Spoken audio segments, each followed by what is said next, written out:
বলুন তো কে না চায় তার মাথায় একগোছা সুন্দর ঝলমলে চকচকে পরিপাটি চুল থাকুক। তো সবাই চায়, আজকাল ছেলে মেয়ে সবাই সৌন্দর্য সচেতন। তো আমরা সেই আশায় ছুটে যাই বিউটিশিয়ানদের কাছে যে আমার চুলটাকে একটু পরিপাটি করে সুন্দর করে দাও, কি করলে আমার চুলটা সুন্দর হবে। তো অনেকেই বেশিরভাগ ক্ষেত্রেই আমরা স্ট্রেটনিং স্মুথনিং এগুলোই করাই। এগুলো করালেই চুলগুলো শাইনি হয় এবং দেখতে খুবই পরিপাটি লাগে, সুন্দর লাগে। কিন্তু যখনই প্রসেসিংয়ে গোলমাল হয়ে যায় তখনই চুলের অবস্থার হাল এরকমই হয়। এই যে দেখতেই পাচ্ছেন চুলটা কিভাবে ড্যামেজ হয়েছে এবং চুল কেটে পড়েছে জায়গায় জায়গায়, পুরো মাথায় চুলটা কেটে পড়েছে। মানে সারা মাথায় যতটা চুল ছিল তার অর্ধেক চুলও তার মাথায় নেই, এতটাই আমার বাজে অবস্থা হয়। তো এটা একদমই মানে ভুল প্রসেসিংয়ে স্ট্রেটনিং করানোর কারণে এটা হয়। এবার এই কারণে আমরা অনেকেই ভয় পাই যে সত্যি স্ট্রেটনিং করালে আমার চুল হয়তো কেটে পড়বে। এটা ভাবার কোনো কারণ নেই। স্ট্রেটনিং করালেই চুল কেটে পড়ে না।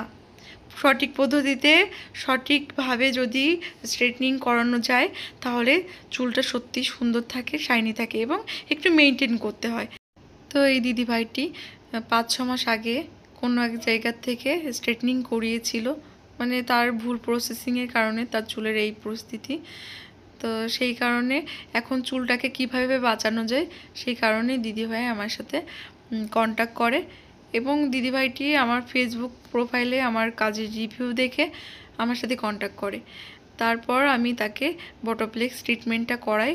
এটা তার ফাইনাল রেজাল্ট, ওয়াশের পরের যে রেজাল্টটা।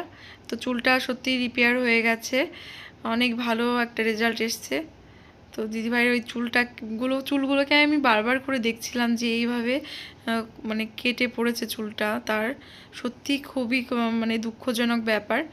আর দিদিভাইটা একবার ঠকে সত্যি খুব ভয় পাচ্ছিল প্রথম থেকে, আমাকে জিজ্ঞাসা করছিল দিদিভাই সত্যিই তো চুলটা ঠিক হয়ে যাবে তো, আমার চুলটা একটু শাইনি হবে তো দেখতে।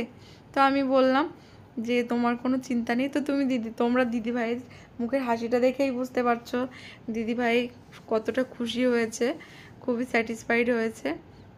তো তার রিভিউটা সত্যিই ভালো ছিল, সুন্দর ছিল। তো আমাদের বড় প্রাপ্তি এটাই যে আমরা স্যাটিসফাইড করতে পেরেছি তাকে। তো ভালো থেকো সবাই বন্ধুরা, আর ভালো ভালো কাজ করো।